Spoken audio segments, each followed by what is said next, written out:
നിങ്ങളിപ്പോൾ ലെഫ്റ്റ് സൈഡിൽ കാണുന്ന എനിക്ക് മുൻപേ ഒരു ചാനലിൽ 1 മില്യൺ വ്യൂസ് അടിച്ചിട്ടുള്ള ഒരു വീഡിയോയുടെ സ്റ്റാറ്റിസ്റ്റിക്സ്, അതിൻ്റെ റൈറ്റ് സൈഡിൽ കാണുന്ന ആ ചാനലിൽ ആവറേജ് ആയിട്ട് പെർഫോം ചെയ്തിട്ടുള്ള ഒരു വീഡിയോയുടെ അനലിറ്റിക്സ് ആണ് എന്ന് വെച്ച് കഴിഞ്ഞാൽ 22-25K. നിങ്ങളിപ്പോൾ കാണുന്ന ഈ ചാനലിൽ ഫസ്റ്റ് 5K അടിച്ചിട്ടുള്ള ഒരു വീഡിയോയുടെ റൈറ്റ് സൈഡിൽ കാണുന്നതാണ് ഞാൻ മുന്നേ പറഞ്ഞ ചാനലിലത്തെ മറ്റൊരു വീഡിയോയുടെ. എന്താണ് ഈ ചാർട്ട് സൂചിപ്പിക്കുന്നത്? ഇതും യൂട്യൂബ് അൽഗോരിതം തമ്മിൽ എന്താ ബന്ധം? നമുക്ക് ചർച്ച ചെയ്യാം. ഓക്കെ ഗൈസ്, ഇപ്പോൾ നിങ്ങൾ കണ്ടുകൊണ്ടിരിക്കുന്നത് ഞാൻ ഇട്ടൊരു വീഡിയോയ്ക്ക് എനിക്ക് മറ്റൊരു ചാനൽ ഏകദേശം 733 വ്യൂസ് കിട്ടി. പക്ഷേ അത് ഏകദേശം 15,000-ലധികം ആൾക്കാരിലേക്ക് യൂട്യൂബ് സജസ്റ്റ് ചെയ്തു. പക്ഷേ എനിക്ക് അത്രയൊന്നും റീച്ച് ഇല്ല. 15,000-ലധികം ആൾക്കാർക്ക് സജസ്റ്റ് ചെയ്തിട്ട് 700-800 ആൾക്കാർ.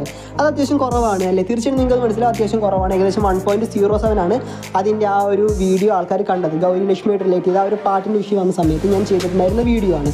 എന്നാൽ അതേ വീഡിയോ ഞാൻ മറ്റൊരു ചാനലിലിട്ട സമയത്ത് എനിക്ക് ഏകദേശം 5K അബോവ് വ്യൂസ് കിട്ടി, ഏകദേശം 50K അബോവ് റീച്ച് കിട്ടി. ഇതിന് കാരണം എന്താണെന്ന് അറിയാം യഥാർത്ഥത്തിൽ? ഇതിൻ്റെ കാരണം എന്താ നമുക്ക് ചർച്ച ചെയ്യാം. പക്ഷേ ഇതിൽ നിങ്ങൾ നോക്കുക, എനിക്ക് 5K അബോവ് എന്ത് കിട്ടി?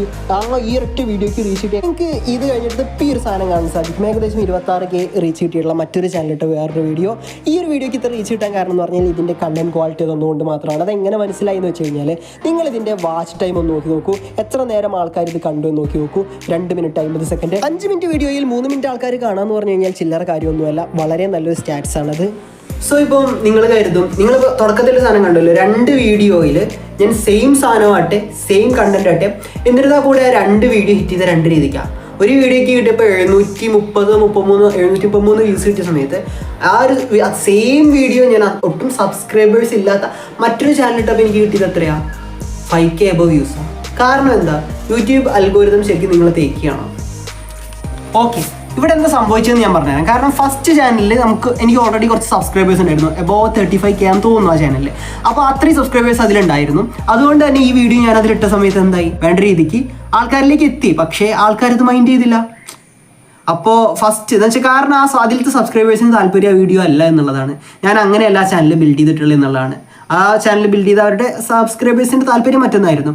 സോ ഇവിടെ ഞാൻ എന്ത് ചെയ്തു എന്ന് വെച്ച് കഴിഞ്ഞാൽ, ഒന്നുമില്ലാത്തൊരു ചാനലിൽ ഞാൻ ഇട്ടു. എന്ന് വെച്ചാൽ ഇപ്പോൾ നിങ്ങൾ കാണുന്ന ഈ ഒരു ചാനൽ, ഇപ്പോൾ ഇത് ഡെവലപ്പായി വരുന്നേ ഉള്ളൂ. കാരണം എനിക്ക് തോന്നുന്നില്ല ഈ വീഡിയോ ഇടുമ്പോൾ 30 സബ്സ്ക്രൈബേഴ്സ് കഴിഞ്ഞിട്ടുണ്ടോ പോലും എനിക്ക് അറിയില്ല. പക്ഷേ ഈ ഒരു ചാനൽ ഞാൻ ഇട്ട സമയത്ത് എന്ത് ചെയ്തു, ഇത് ഓൾറെഡി ട്രെൻഡിനെ ഫോളോ ചെയ്ത് പോകുന്ന വീഡിയോ അല്ലേ. അപ്പോൾ ഈ ഒരു വീഡിയോ ട്രെൻഡിനനുസരിച്ച് കയറിപ്പോയി. അതുകൊണ്ടാണ് ഇതിൽ 5K അബോവ് വ്യൂസ് കിട്ടി. എൻഗേജ്മെൻ്റ് ഒക്കെ സെയിമാണ്.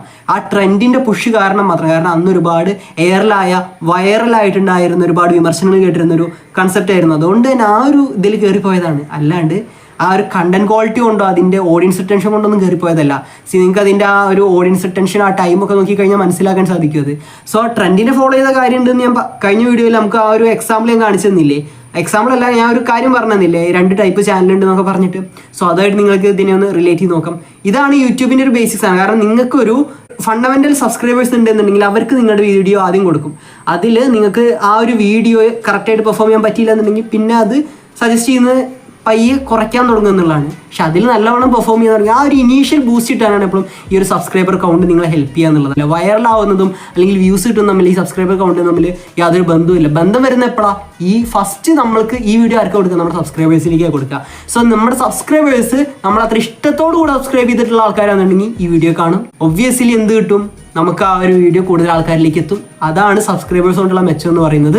വ്യൂസ് കൂടാൻ അങ്ങനെയാണത് കാരണമാകുന്നത് പറയുന്നത്. This is A base of YouTube algorithm. ഇങ്ങനെയാണ് യൂട്യൂബ് ബേസ് ആയിട്ട് വർക്ക് ചെയ്യുന്നത്.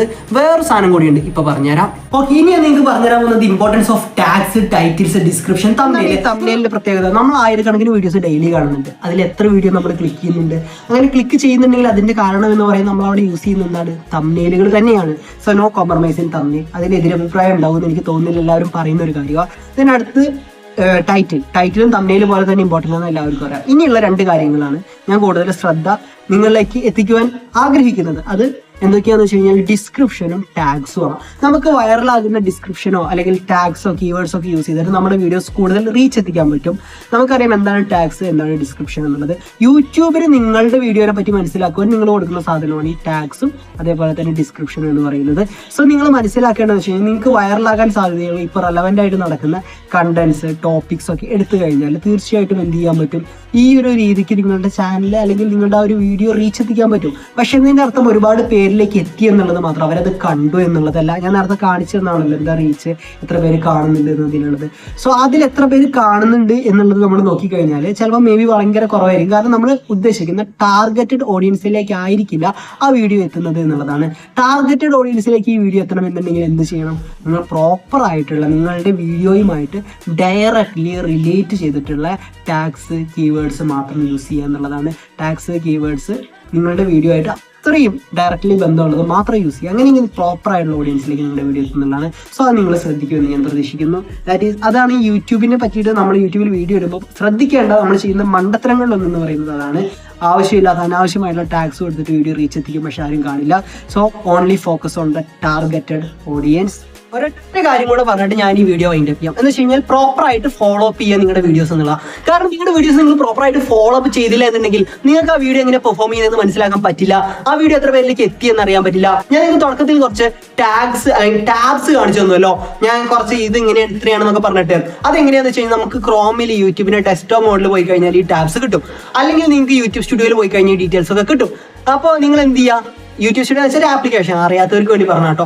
സോ ഇതൊക്കെ നിങ്ങൾ എന്ത് ചെയ്യുക? പ്രോപ്പറായിട്ട് യൂസ് ചെയ്യുക എന്നുള്ളതാണ്. കാരണം ഇതൊക്കെ പ്രോപ്പറായി യൂസ് ചെയ്താലേ നിങ്ങളുടെ വീഡിയോ എത്ര പേരിലേക്ക് എത്തി, നിങ്ങളുടെ വീഡിയോ എത്ര പേര് കണ്ടു, നിങ്ങളുടെ വീഡിയോ എത്ര പേര് കാണാൻ ഇഷ്ടപ്പെടുന്നു തുടങ്ങിയുള്ള കാര്യങ്ങളൊക്കെ നിങ്ങൾക്ക് മനസ്സിലാക്കാൻ പറ്റുള്ളൂ. ഇത് മനസ്സിലാക്കിയാൽ മാത്രമേ നിങ്ങൾക്ക് അതിനനുസരിച്ച് നിങ്ങളുടെ ചാനൽ, നിങ്ങളുടെ കണ്ടന്റും ബിൽഡ് ചെയ്ത് കൊണ്ടുവരാൻ പറ്റുള്ളൂ. സോ നിങ്ങൾ എന്ത് ചെയ്യുക? നിങ്ങളുടെ വീഡിയോസ് പ്രോപ്പറായിട്ട് ഫോളോ അപ്പ് ചെയ്യുക. എന്തുകൊണ്ട് നിങ്ങളുടെ വീഡിയോ യൂട്യൂബ് ആൾക്കാരിലേക്ക് എത്തിക്കുന്നു എന്ന് മനസ്സിലാക്കുക, എന്തുകൊണ്ട് എത്തിക്കുന്നില്ല എന്ന് മനസ്സിലാക്കുക, എന്തുകൊണ്ട് ആ വീഡിയോയുടെ റിട്ടൻഷൻ കുറഞ്ഞു എന്ന് മനസ്സിലാക്കുക, എത്ര പേര് ആ വീഡിയോ ക്ലിക്ക് ചെയ്യുന്നെന്ന് മനസ്സിലാക്കുക. ഇതൊക്കെ മനസ്സിലാക്കി കഴിഞ്ഞാൽ കൂടുതൽ ബെറ്റർ ആയിട്ട് നിങ്ങളുടെ അടുത്ത വീഡിയോ നിങ്ങൾക്ക് ചെയ്യാൻ പറ്റും എന്നുള്ളതാണ്. ചിലർക്ക് ഈ ഷോർട്ട് ഫീഡ് ഇട്ടിട്ട് ലോങ് ഫീഡ് ഇടുന്ന ആ ഒരു ചാനലിനെ ബിൽഡ് ചെയ്യുന്നത് നമ്മൾ കണ്ടിട്ടുണ്ട്. സോ അതിന്റെ ഒരു പ്രശ്നം കൂടെ പറഞ്ഞിരുന്നല്ലോ ഞാൻ കഴിഞ്ഞ വീഡിയോയിൽ, എന്തുകൊണ്ടാണ് അല്ലെങ്കിൽ അങ്ങനെ ചെയ്യരുതെന്ന്. അത് എന്തുകൊണ്ടാന്ന് വെച്ച് കഴിഞ്ഞാൽ ഈ ഷോർട്ട് വീഡിയോ ഇട്ട് കഴിഞ്ഞാൽ നിങ്ങൾക്ക് സബ്സ്ക്രൈബേഴ്സിന് എളുപ്പം ഗെയിൻ ചെയ്യാം. പക്ഷേ ഈ സബ്സ്ക്രൈബേഴ്സിന് എളുപ്പം ഗെയിൻ ചെയ്ത് കഴിഞ്ഞാൽ അവർക്ക് കൂടുതൽ താല്പര്യം കാണാൻ ഷോർട്ട് ഫീഡ് ആയിരിക്കും. കാരണം ഷോർട്ട് ഫീഡ് ഇട്ടിട്ട് വന്ന സബ്സ്ക്രൈബേഴ്സാണ്. പക്ഷെ അവർക്ക് നമ്മൾ ഈ ലോങ് ഫീഡ് ഇടാൻ ഇഷ്ടപ്പെടുന്ന ആൾക്കാർ ഈ ലോങ് ടേം കണ്ടന്റ് ഇടുമ്പോൾ അവരിലേക്കാണ്, നിങ്ങൾ സബ്സ്ക്രൈബേഴ്സിലേക്ക് ആദ്യം സാധനം റീച്ച് ആവും. സോ ഇത് റീച്ച് ആകുന്ന സമയത്ത് എന്ത് ചെയ്യും? സബ്സ്ക്രൈബേഴ്സ് ഈ ഒരു വീഡിയോ കണ്ടു കഴിഞ്ഞാൽ ചിലപ്പം അവർ 10-20 സെക്കൻഡേ കാണുള്ളൂ. കാരണം അവർക്ക് ഇഷ്ടം എന്താ ഷോർട്ട് വീഡിയോസാ.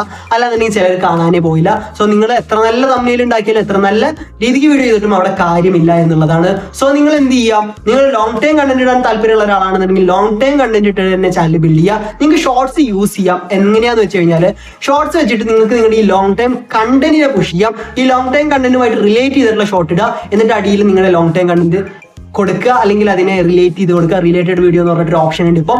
അല്ല എന്നുണ്ടെങ്കിൽ നിങ്ങൾ ഈ കണ്ടന്റ് സെയിം ആക്കിയാൽ തന്നെ ആ കണ്ടന്റ് ഇഷ്ടമുള്ള ആൾക്കാരിലേക്ക് ഈ വീഡിയോ പ്രൊമോട്ട് ചെയ്യും.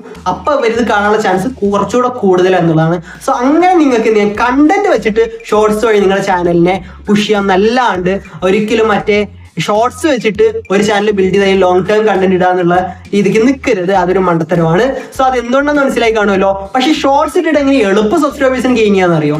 സോ നിങ്ങൾക്ക് സബ്സ്ക്രൈബേഴ്സിനെ കിട്ടിയാൽ മതി എന്നാണെന്നുണ്ടെങ്കിൽ, അല്ലെങ്കിൽ ഒരു ചാനൽ ബിൽഡ് ചെയ്യാന്നാണെങ്കിൽ മേ ബി നിങ്ങൾക്ക് ഷോർട്സിനെ ഹെൽപ്പ് ചെയ്യിപ്പിക്കുക, അല്ലെങ്കിൽ ഷോർട്സ് വെച്ചിട്ട് നിങ്ങൾക്ക് വലിയ അത്യാവശ്യം നല്ല രീതിക്ക് ഒരു ചാനൽ ബിൽഡ് ചെയ്യുക എന്നുള്ളതാണ്.